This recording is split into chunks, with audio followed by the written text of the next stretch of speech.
How to fix Facebook ban 3 days. In this video, we talk about how to fix this on your uh, Facebook. Just watch this video till the end.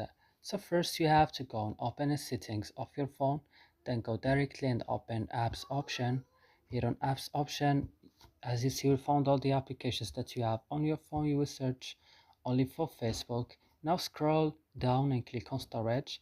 Click on the last button, clear data, click OK, and then back and click on force stop and click also OK.